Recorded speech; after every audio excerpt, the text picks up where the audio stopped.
Alrighty, what's up, guys? This is Justin and Greg. We are back with baseball and whatever. We got Chris here. Chris and I go way back, all the way back to Little League. We played on a team together. He was the pitcher and first baseman. I was the second baseman. You know, we could have been in the pros, but you know, we didn't want to take the spotlight away from anyone else. So here we are anyway, 20 something years later. But so Chris is going to tell us a little bit about what it was like to work at Comiskey / the Cell / Guaranteed Rate Field. But before we do that, I know, Chris, you were telling us kind of like the 95 White Sox was the team you really got into, right? Yeah, that was definitely the team that really kind of got me started and interested in Major League Baseball. That was the team where I really started to retain the names of the players, become familiar with them, care, and learn a little bit more about the rest of the league. That was really cool. Started to become a little bit of a baseball nerd around that time. Was there any players in particular that you really gravitated to, like on the Sox? Like I remember at that point, I hate to say this, I was still kind of a Sox fan. I wasn't a Cubs fan yet. So like Ray Durham was like my number one guy at that point. Ray Durham was on the 95. He was. For sure. Yeah. So was there anybody in particular like that really you kind of gravitated to? So two things. One is not surprised that Ray Durham was your guy, being a second baseman yourself. For me being a first baseman and pitcher, Frank Thomas naturally. Another guy, and Greg, you might recognize this name. Justin, probably not so much. Mike Soroka. Heck yeah! I've heard the name before. That's for sure. I've heard of it. Mike Soroka, shortstop. So, okay. Oh no.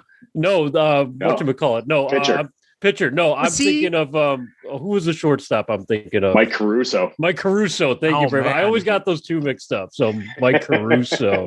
Was Soroka a lefty by chance? Or am I misremembering? Of course he was. Okay. Yeah. I thought, I vaguely remember that.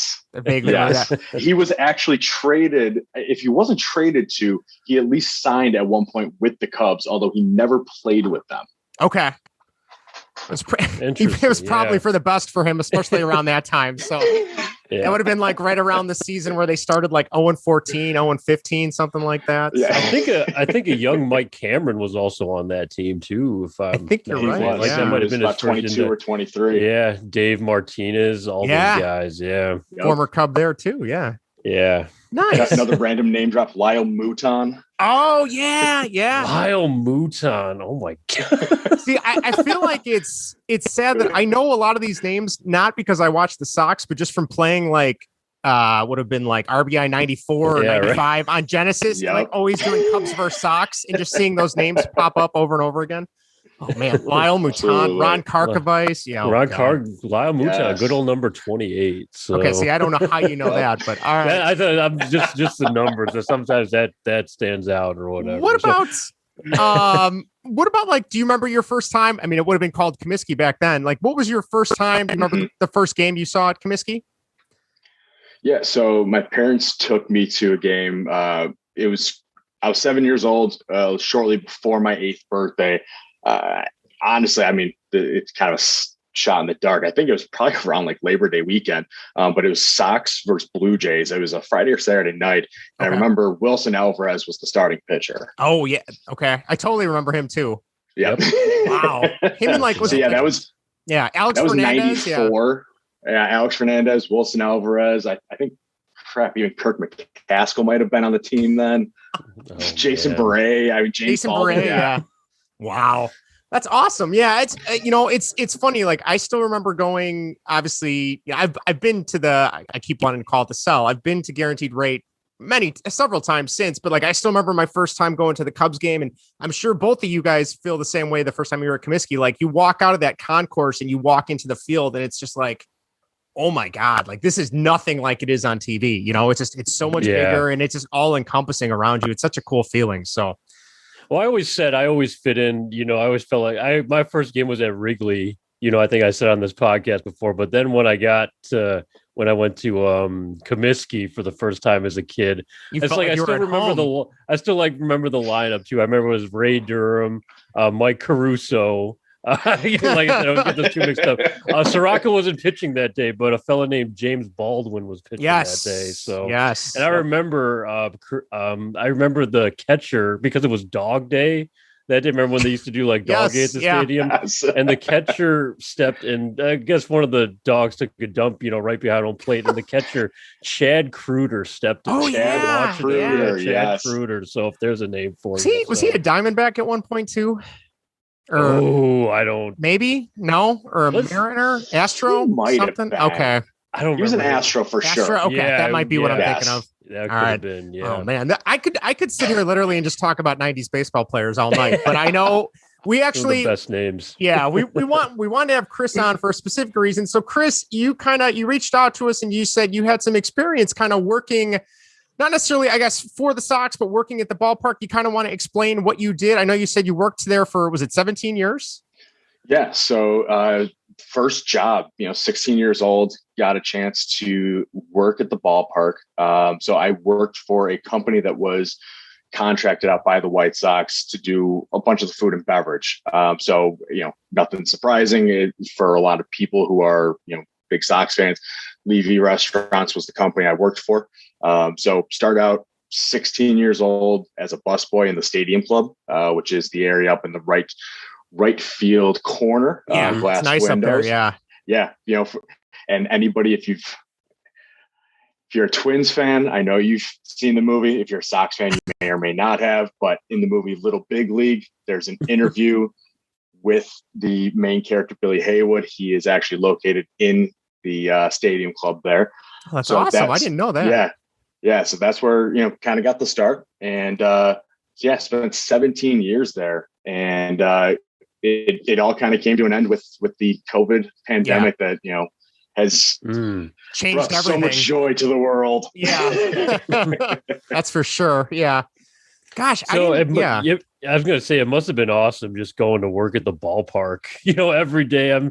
Something I go there, I love the ballpark so much. Even though when I go there as a fan, I'm just like, man, I want to be, if I did work here, if I would just love it every day, because I just love the atmosphere of the place and just kind of being there in any sort of capacity.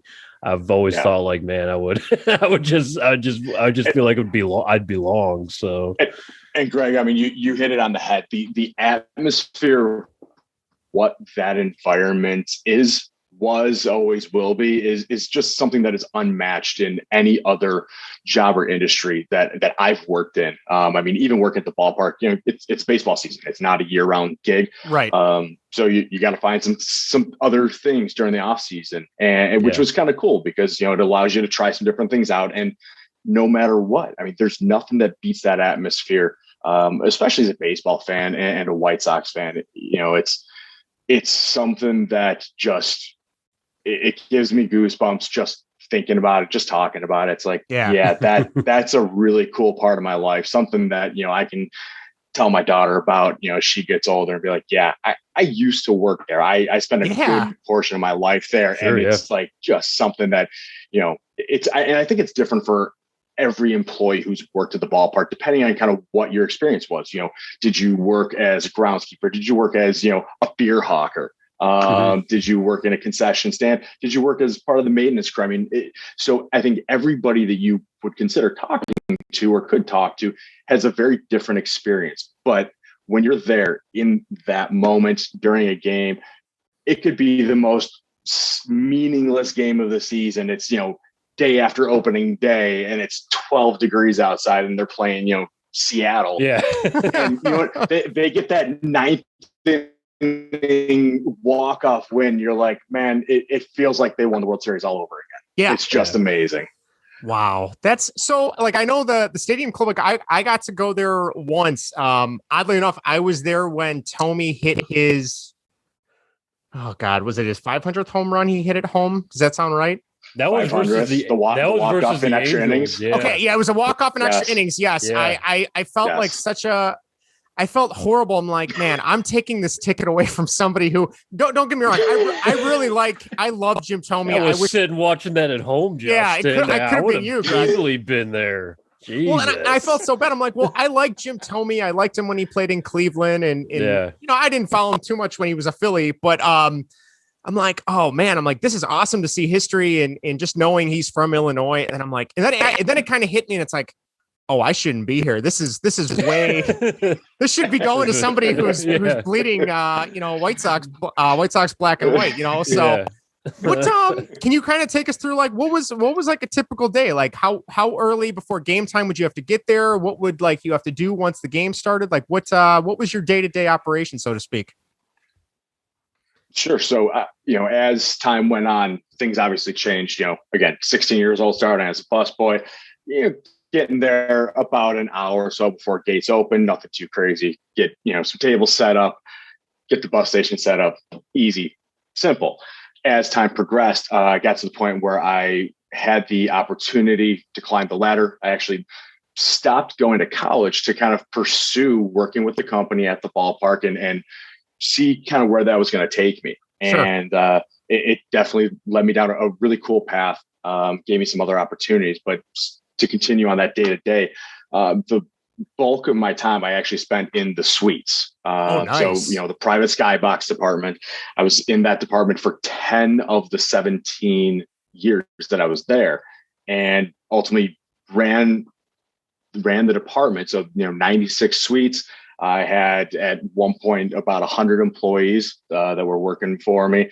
And, that day to day was brutal at times. I can tell you one of the worst situation you could ever have is those split double headers. You got that 1 o'clock and that 7 o'clock double header. I didn't even think about that.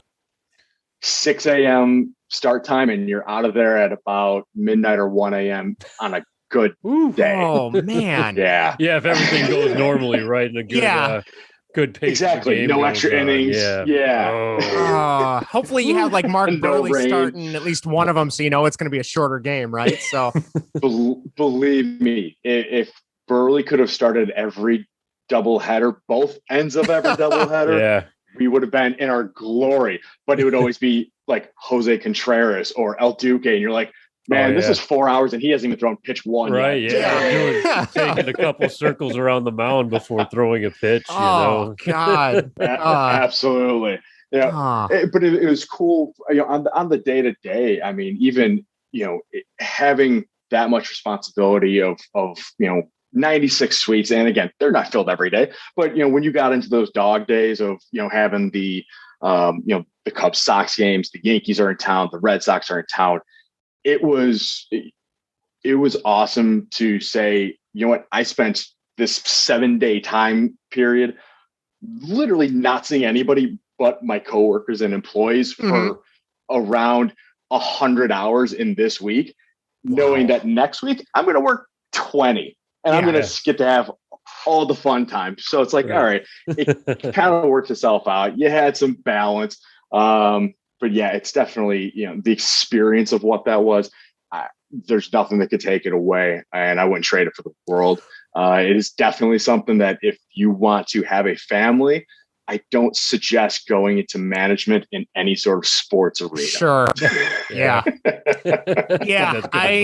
I hear you. I know, like when I was in high school, I was like, before I went into and when I got to college and went into teaching, I was like, I'd love to do broadcasting.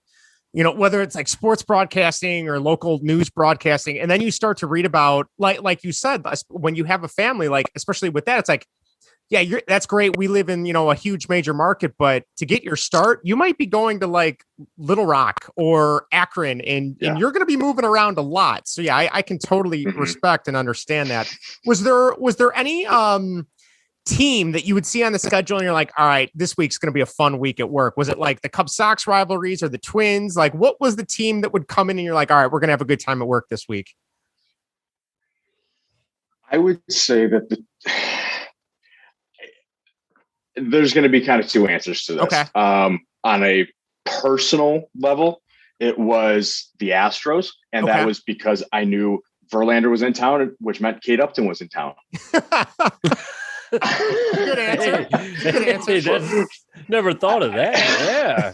Yeah. I'm just gonna, on a business level, it was definitely the Red Sox. The Red Sox always brought out the most competitive fans, more than, I mean, really even more than the Cubs. You know, there was obviously, you had the rivalry with the Cubs and the Sox, but it's still very different. The Red Sox fans are by far and away the biggest diehard fans that I've ever seen across baseball, and even more so than White Sox fans. And that's I'm a diehard Sox fan. It kills me to say it, but yes, Red Sox fans are tried and true. Nobody's going to take them over in baseball. No, they definitely love their team. I feel like that Jimmy Fallon skit from Saturday Night Live where they're screaming about Nomar. I mean, like, it's from what I've read online, like that's not too far off from most of their fan base. So absolutely. I mean, and you know, we always see the videos of, you know, the brawls in the stands between the Cubs and the Sox fans during those series. It's almost double that amount when it's the Red Sox in town. Oh yeah. And it's just because you don't need the alcohol for those fights to start. Yeah. They just start. It's just the personalities right there. Right. 100%. It's always fun. I feel like Boston's got this like little brother attitude with being, you know, the evil empire, just a couple, you know, 100 miles away. And then same thing with the White Sox, you know, not always getting enough publicity or airtime, which, I mean, to their credit, they should be getting a lot more, especially this year. I mean, if I have to hear about the Cubs and, you know, the trading of the core, it's like, yes, I know it's happening. We don't need to talk about this anymore, you know, but we can save that for another day, though. That's just pure misery in itself. You know, Chris, when you brought up Justin Verlander, I got to watch him. I remember I saw him pitch only once. And this is when he was on the Tigers. So this was like before Kate Upton and everything. So, and I think it might be when he was in, I mean, he's still a great pitch. I mean, he's been a great pitcher up until he got hurt this season. But this was, you know, Verlander in a Cy Young, you know, MVP, you know, form. And I don't think I've ever seen, I've been to a lot of baseball games. When I saw Verlander pitch against the Sox, I mean, he shut them down that day. I've never seen a more dominant starting pitcher than him that day. I mean, you know, I was pissed, obviously, that the Sox, you know, we had good seats. I think I went with a cousin or a couple friends. We had pretty good seats along. You know, we were right behind the White Sox dugout, so we could see Verlander pretty clearly. And you could see that breaking stuff move even from the side right there. I'm like, my God, how does anyone hit something like that? So, I mean, to see the pitching performance, alone was great just for a baseball aspect, but from a fan aspect, like, ooh, that was a bad game to get tickets to, rooting for the White Sox. But no, that's funny you brought that up because I remember that game. So it kills me to think he could have been a Cub at the trade deadline and they weren't interested. So, yep. You know, speaking of players and obviously, you know, joking about Kate Upton, is there any, you know, going from suite to suite and being in such a nice, you know, like high class area of the ballpark, is there any like famous people, former players that you got to meet? Like any interesting stories you got from that? Yeah, I definitely I had opportunities, whether it was on game days or even non-game days. You know, we'd have some random events, charities, different things that would pop up throughout the ballpark that we would operate, that players would attend. Ron Kittle was by far and away the person I probably had the most, or player or former player that I had the most contact with.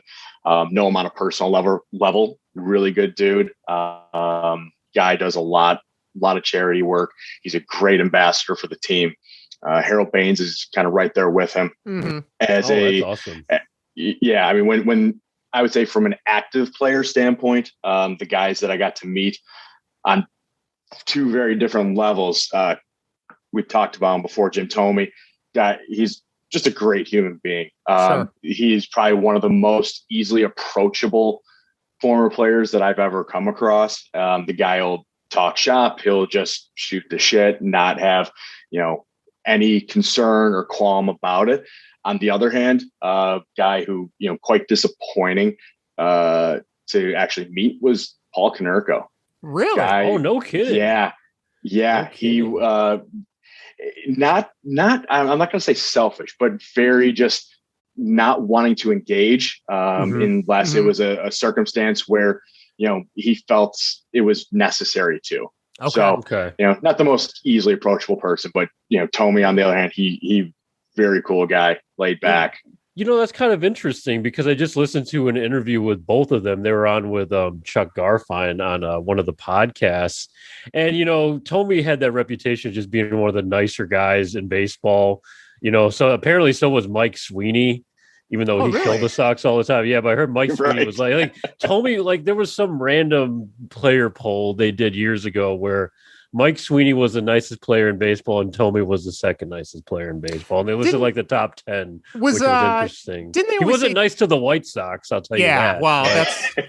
Didn't they always say too, like Sean Casey was pretty high up there too? Didn't they call him like the mayor pretty much at first base? Like, I think so. Yeah, but he was on MLB Network. Yeah, and, hitting balls off a tee, getting paid a lot of money to do it.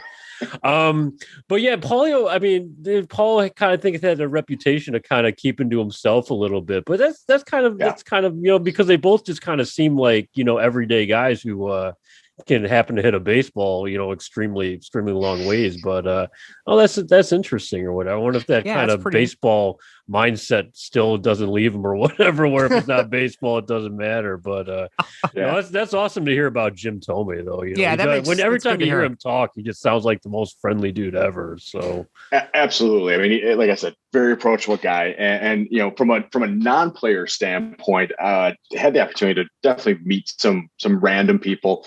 They had the first concert there in a long time. I think it was in 2017, Magnificent Coloring Day. I got to meet Chance the Rapper. He was the main kind of headline act there. He's the one who kind of got the whole thing started. And already, mentioned Kate Upton. Got to meet her. That again, it's hard not to go back to that. Of course. She's made it gorgeous. All worthwhile. Absolutely. And I know, Justin, you're definitely familiar with this guy, John Cusack. Yes. Keep him at Wrigley, please. Keep him there. I agree. He kind of, don't get me wrong, like I love some of his 80s movies. He seems kind of like a Tool. I'm not gonna lie. Like he's a Tool. That's being nice. I mean, Tool is really being nice. I'm gonna. Yeah, without a defamation lawsuit, he's just a douchebag. It's funny because in 2016, seeing him next to Theo, I'm like, come on, dude, you show up when they're good. And nothing against. I know his sister's a huge White Sox fan, I believe. Isn't Joan Cusack? Okay, Joan Cusack. Yeah, and I know he was, in 2005, he was at all the Sox games, and we've talked about this. I feel like if you're from Chicago, and we joke about this at my work too with some of the other teachers, it's like. You get one chance to like make a switch and then that's it. Like you don't get to be both. You know what I mean? Like, I don't know how you guys feel about that. That's always how, like, I know I've told this story a bunch of times. Like I was kind of more following the Sox. I liked Harry Carey, but I didn't really know much about him. My whole family was Cubs fans. And then seeing Kerry Wood's 20 strikeout game, like that just blew my mind, and there was no going back after that. So that was your switch. That was my switch. Like, okay. And I'm like, well, that's it. Like you can't go back. No, it's not to say like I still watch White Sox games, but I don't actively root against them. I think Vinny on our Twitter account, he answered somebody's Twitter question. It was like, if the Sox and the Cardinals were in the World Series, who would Cubs fans root for? And it's like, the Cardinals are the biggest rivalry. That's who affects our divisional race. I am never going to root for them. I would totally root for the White Sox over the Cardinals any day. The only acceptable, I saw Vinny's tweet. That was a great reply. He had. The only answers I would accept are the White Sox or I'm skipping the World Series. What Cubs fan is putting down the Cardinals? No. You skip the World Series and root for no one. I totally get that. That's totally fine. Cubs fan put on the Cardinals. I'm sorry. You can't. That would be like Greg if you had to root for the Twins. I'm never rooting for the Twins. No, ever. No. I've never have in my life, even good or bad. It's always been anti-Twins. And that's what I never understood about the whole Cubs and Sox dynamic. It's like they don't even play in the same division. What they do with each other doesn't affect each other 9 times out of 10. And then on top of that, it's like, that's great. You do your thing, we'll do our thing. And if we meet in the World Series, I'll care then. But yeah, I never understood, some people get really upset and really heated. I know I I love the Cubs. You gave me Jimenez. You gave me Cease. You gave me Len Casper. Yeah, thanks for Quintana, Greg. I love the Cubs. Yeah, you guys are wonderful. You guys gave us Neil Kotz too. That really was Neil great. Kotz, Hey, I appreciate John Garland too. Yeah. John Garland. Yep. I'd say thanks for Sammy Sosa, but I don't know how I feel about that one anymore either. To his credit, just as the biggest middle finger to the Cubs, he should go back to the Sox and have like a Sox day at guaranteed rate. That would be hysterical. So his relationship with the Cubs is apparently not healed yet or anything. No, because he has not been welcomed back to the stadium after all of him just pretty much just walking out and to be honest on the red line. Not to get on a tangent, but I feel like at this point, like I don't even care. It's like yes, like when I was a kid, did I love this '98 summer? Yes. Yeah. Do I think he's a Hall of Famer? Not really. I the whole asterisk. That's a whole nother topic for another day. But it's like, you know what? You didn't come back. You left on bad terms. If you want to come back, great. I don't care. Like you got enough trouble getting your actual players back to the team. Yeah, right that's now. a whole other thing. We've been talking about it. So to get back on topic though, Chris, what would you say? Like obviously 17 years, like do you have, when you look back, do you have like you look back and you're like, oh my gosh, this was the best experience I had and this was the worst day working like at the ballpark that you can think of, or was it pretty even keel across the board? I would say for the most part, it's pretty even keel, but there's going to be two specific experiences that I'm going to bring up that were the best. The first one being Pitsennik's home run in the 05 World Series. Ooh. That was amazing. I'm not going to lie. I'm 17 years old and Goosebumps. I'm sitting there basically with this gentleman. He was a longtime Stadium Club member, huge fan. And he, right before the at-bat happened, he said, if Pitsennik gets a home run, you will see me screaming, crying, rolling on the ground. And this was not a small man. He was all of probably close to 400 pounds. And Pitsennik hit that home run, and this man is rolling, screaming, crying on the ground. Absolutely hysterical as everybody else is jumping up and down. That's amazing. It was absolutely like breathtaking to watch. Yeah. The other experience, hands down, Burley's perfect game. Oh, I bet. I mean, that was. Oh yeah. I literally had tears running down my face because I'm sitting there. My day was done, and I'm like, all right, this could actually happen. I'm going to stick around and I'll endure the shit traffic after this. And, if it doesn't happen, it doesn't happen, but I'm going to regret it if I don't stick around. And I'm so happy that I did, because that was definitely, that was probably better than the Pitsennik, because especially as a pitcher, I mean, the appreciation I have for that and the work that it takes, but knowing the effort of the team that it took to help him get that. Yeah. It's just, it was amazing. Well, I have one follow-up to that, Chris. How did your heart sing? Was it was Gabe Kapler that hit the was the seventh inning, the catch by Dwayne Wise. Mm-hmm. When were you watching that pitch and that ball fly off the bat? What was going through your head right there? I literally put my hands behind my head and said, please let that stay in the park, because it's the sound coming off the bat was, I wasn't looking at it when the pitch was thrown. I heard the crack of the bat and I'm like, oh shit. Yeah, that's not good. This might be over. Right. And I just turned and I see Wise running. I'm like, please let him get this, because otherwise this is just not gonna be fun.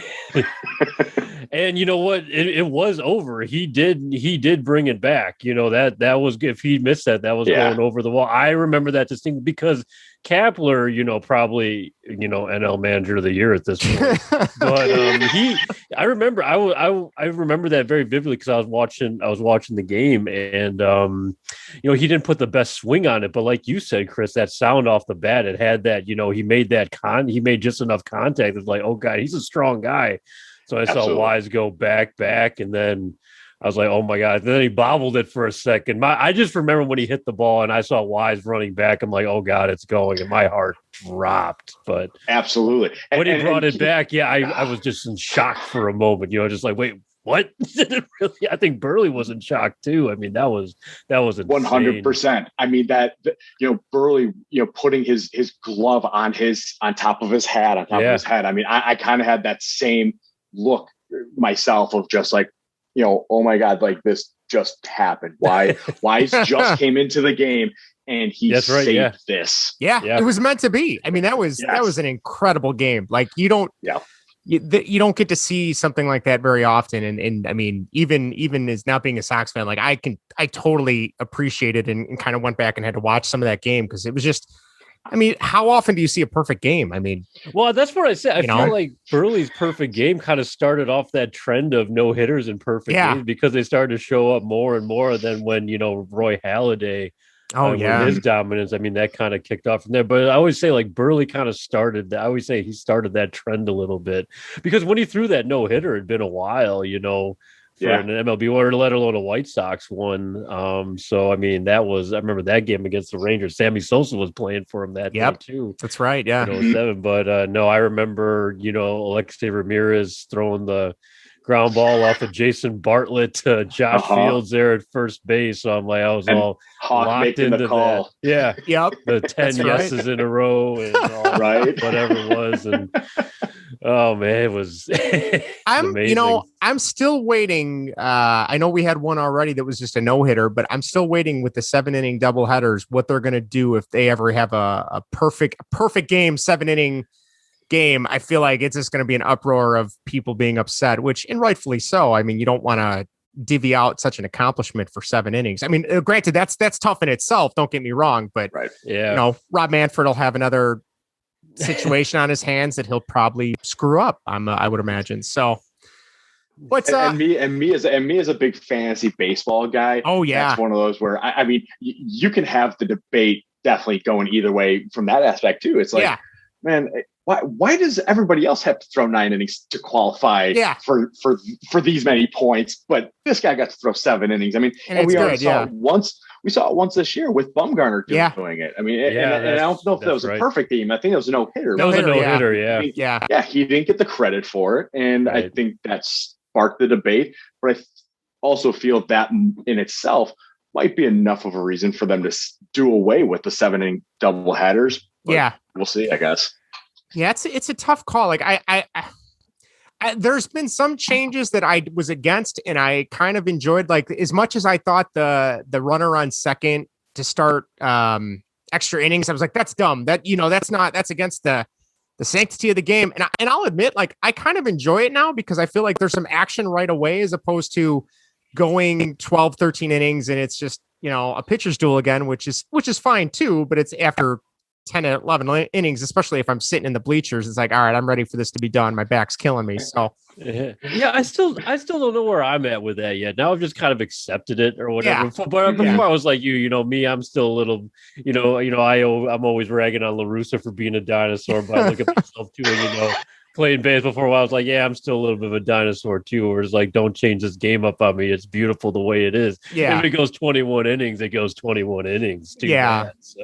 That's the one cool thing about baseball is like, you go into overtime and it might not end for a while, so there's no running clock. Not yet, at least. Not yet. Don't. It's running in other places, but don't give MLB any ideas. Right. I guess the last thing before we kind of wrap up, Chris, is like, is there anything? Obviously, the fans come to the park. They go to the stadium club. They sit in their seats. They get food from vendors, whatever. What type of stuff is kind of happening behind the scenes that maybe might surprise people? Like, is there anything in your experience that it's like, wow, after 17 years, you're like, wow, okay, this is how things go behind the scenes that people never see and never realize all the extra work that it takes to make this whole thing work. Yeah, I mean. The amount of moving pieces that it takes to get a stadium ready for just a single game it's impressive. Mm-hmm. The amount of people that it takes, whether, from the cleaning crew to the groundskeepers, to the concessionaires, to the people selling the tickets, in the stadium. I mean, it is it is impressive the amount of effort and time and people it takes for one game to actually function. And that's without a player even being involved. So I think probably one of the things that I'm never going to kind of get past. I mean, you figure you got 26 guys now on an active roster. I'm still trying to wrap my head around the 26. Yeah, I still forget that's the number. Yeah. Yeah. I mean, because I keep hearing, 27th guy for these doubleheaders. I'm like, what? Is it 26? Whatever. Yeah. Exactly. But for 26 guys, a 24-foot box truck just to load up their gear. Wow. That is what it takes for 26 guys gear. Holy cow. And I'm like, that's that. And from front to back, top to bottom, I'm like, that's something that, I don't want to be that guy who's going to do it. I've watched those guys do it, and it takes them all of like 2 hours. And that's assuming that it's only one. Teams like, the Yankees, they can afford 2 of those box trucks, and they do. So it's small, stupid little things like that. But one thing that I'll say is, being on the customer service side of it for so long, if you're a fan going to the game, truly appreciate what these employees are doing, the effort that it takes them, regardless of what they're doing, whether they're a concessionaire, a vendor. I mean, those guys that are hawking beers and cotton candy and hot dogs. I mean, it's 90 freaking degrees out there, and they're, they're, for lack of a better term, I mean, they're wearing a monkey suit and walking around sweating their balls off. Tip them, give them a few bucks. The concessionaires, be patient. It's a lot of, 16, 18-year-old kids that it's their first job. They're just trying to make some summer cash, and they're making minimum wage. Give them some patience, and don't rag on them too hard just because you had one too many beers in the parking lot. Perfectly understandable. I mean, is there anything else, like, obviously you did this for a long time? Is there anything now that you're kind of done, like, that you kind of changed the way you viewed, like, just baseball in general, or the way you viewed the White Sox in general, or just the way you viewed the being at the ballpark in general? Did this experience kind of change the way you looked at things, or no? For the most part, it's pretty much the same, but was definitely, especially as an employee, you do get an extra sense of pride. When the team's doing well, you feel like you didn't have anything to actually do with the outcome of the game, but you feel like you played kind of a small part in that win. The team made the playoffs. Okay. You feel like you were part of that, and to just experience that, it's a really cool thing. I'm happy and ecstatic to always say and know that I was there for the 2005 World Series. I had the opportunity to go back there and work there this year, and 10, 20 years from now, I might kick myself in the ass and regret it, because I do truly believe that they will win it this year, regardless of what they do or don't do at the trade deadline. And that's, another conversation for another day. But, it's one of those, it was a great thing to be there. I definitely, though, on the flip side of it, having worked there, I like Greg, I very much am like, hey, keep things kind of the way they are. But having been an employee, I do appreciate the ideas that could speed up the pace of the game. Sure. Not just for the employee standpoint, but I think for the overall attention of the average fan. And you want to attract more fans to this game. And that's a big thing. I think I have such a huge love for this game. I'm willing to kind of take a step back and say, hey, let's make a few small changes if we can kind of keep the momentum and see some growth in this game. When you got a guy like Mike Trout, who prior to his injury, I mean, truly, he's the face of the game. Oh, for sure. Your average to less than average fan has heard of him, but has never seen him play. Why? Nope. Because he's on the West Coast. Yeah. So unless you live on the West Coast, you don't even know who he is other than his name. He could walk down the street of Chicago and no one would even, no one would even recognize him. So, I mean, that's kind of where we're at. And you're absolutely right. That's why I kind of say, seeing these guys swagging out there a little bit, showing a little more emotion. We've said it on this podcast. And really, I mean, we need to keep this game alive at this point, whether we got to speed it up or just make it more interesting. That's why the guy on second and extras, I mean, that's just kind of like a small step. Well, I mean, some of these ideas are, if the ideas work, that's fine, but we got to see those, results. And I know that'll be more telling down the line, but, I think the young personalities are a good way to start, at least at this point right now. Yeah. Just get some attention, to this game a little bit. Chris, I have a couple of I have like a do you remember these guys questions for you. Okay. Do you have any idea where Dion Viciedo is playing right now? I'm pretty sure he's sitting at a bar, probably putting down a 6-pack. Well, he very well could be, but he's doing it in Cuba. He is still active in the Cuban professional league, playing for for the Drag. Okay. I forget the city that has the Dragons, but I think he's playing pretty well, and he's been there for a couple of years now. I think he was overseas for a little bit at one point, but he's back in Cuba right now. So good old number 24. I'd say I definitely remember the name, but absolutely I would not have known he was in Cuba. I have a second that guy question for you. Do you remember the last White Sox pitcher to wear 27 before we got Lucas Giolito? Ooh. and you know what? He was a relief pitcher. Yeah, I'd say it kills me to say that I don't know for sure, but my gut is saying Scott Radinsky. Oh, no, not quite. This guy pitched for the White Sox in 2013, 2014. That'd be Matt Lindstrom. Oh, God. If you remember. Yeah, that's I know the name, and I could picture him. I probably got his baseball card, but that's one of those guys that I don't think even your diehest of diehard Sox fans outside of maybe you, Greg, will ever remember. I remember Matt Lindstrom because I always admired that, just watching him throw or whatever, because he had really good stuff. He didn't last long with the White Sox, but I was like, for some reason I was a cup of coffee with us fan there for a little bit, for a couple of years. I'm like, all right, this guy could be solid. And just get your take on this one. Will Chris Sale finish his career with the White Sox? Absolutely not.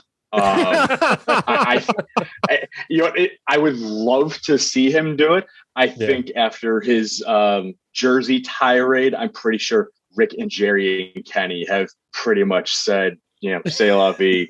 Good luck and good riddance. Yeah, I tend to agree with you until the Sox signed Adam Eaton to start the year. I'm just like, anything's on the table now, even though they cut him now. And I know they liked him a little better, but, just like, say it ain't so. But, Greg, here, I'll make you this bet. I will bet you that the only chance Chris Sale comes back to the White Sox is if the White Sox draft Drake LaRoche. he's closing in on that age now. I think he's a leader of the clubhouse. Right. We need that leadership right there. Oh man, look how far the Sox have come in the last few years since that Sale trade. They are leaps and bounds where I think where they were and where I thought they'd be. Yeah, so congrats to them. That was during those dark years of all that going on. I'm like, oh man, this is getting pretty bad over here. I know. I'd say for the majority of the time that I met Greg when he got married to my wife's sister, it was always like, these damn White Sox, they're blowing it again. Did you see what they did again? And I was like, oh man, Greg. Well, honestly, Justin, this is the first year since we've known each other. It's been, several years now. This is the first year the White Sox have been serious. Exactly. Seriously good. Yeah. So you've never seen me as a happy baseball fan. That's Greg. Yeah. Because me, I'd be paying attention to the whole league. Yeah. Instead of just the White Sox, now I'm just focused on the White Sox. So when you ask me the Cubs stuff, I'm like, oh, what? Before, I'm like, yeah, I'll tell you all about the Cubs. They're doing well. I'll tell you everything they got going on. Ain't got time for that now. Right. So, exactly. But at least it makes sense why you guys decided to start this podcast this year, because at least Justin knew that Greg would be happy some of the time. Yes. At bare minimum. Yes. You can't have a pessimistic Cubs fan and a Sox fan that's depressed. It wouldn't be good for listening. So at least Greg balances me out. If you think about like 6 years ago, be like, oh yeah, what's going on with the White Sox? I don't know. I think Jeff Keppinger hit a double. He went one. He's now 1 for 10 in his last couple of games. Like that was literally the White Sox news. How's DeAndre Navarro doing? It's like, oh God. Well, Greg, I do have, if I could, I do have one question for Greg. I know how much of a La Russa fan you are, as you've made very clear. Yeah. So if La Russa were not the current manager, who would be your first choice to be the manager? All right, so I'm gonna go with a little bit of a good question though. Of a meatball Sox fan here and say Ozzie Guillen, because I've been wanting him back for a while. Decade. Now. the guy I wanted at the oh gosh, who was it? I can't remember the name I had in mind for the White Sox. I think we kind of floated this name around, but there's this ex ball player named Sam Fold. Oh yeah, former Cub. And he got a job with the Phillies, I think, in their front office or whatever. And I heard a bunch of things like saying he was, very, he had that good mix of, new school and old school, methods and everything, and really good with young players and everything. I'm like, that might be, that's interesting. That's interesting because Tony La Russa was just completely out of left field for me. I'm just like, there's not a chance. Yeah. Lo and behold, here we are. So I threw that name around, and the names we talked about too were obviously Hinch and Cora, which, say what you will about them, but to me that always felt kind of, would I still take AJ Hinch? Sure. But it's just kind of like, with the Astro stuff and everything, it always felt kind of tainted to me. Even though it's just the manager to me. But yeah, I was just looking really for. I wanted Renteria out. That's why I just didn't think he could take him to the next level. We'll ship him the damn ring if we win it. So he's probably got like 3 of them now from teams he's got canned from. But I was really looking for that younger guy, kind of off the radar. A little bit. That'd be kind of like the surprising move, because I thought that's kind of been the trend, and maybe we're starting to see the failures of that now with some of these younger guys. But all for you and David Ross. Oh yeah, David Ross. You can have him. Rossi. He's got to get that clubhouse under control. Yeah, that experience needs to end as well. There's a lot of things on the north side that need to end. What you guys do, I was kind of excited about Joe Madden for a little bit. Because I just had this was never going to happen, but I think I just kind of like the idea of Joe Madden winning a World Series on the South Side or something, just for the story of it. But yes, I've bashed Tony La Russa. I will continue to do it whatsoever. But you know what? I really like what the White Sox are doing right now, and I really like hearing that there's all this everyone's getting along in the clubhouse and there's this respect going on. Yeah, that's a good thing. That is fantastic to hear. And if he's pushing his knowledge, I'll admit, when Gavin Sheets hit the walk-off and I saw him give, Tony La Russa a hug right there, I'm just like, you know what?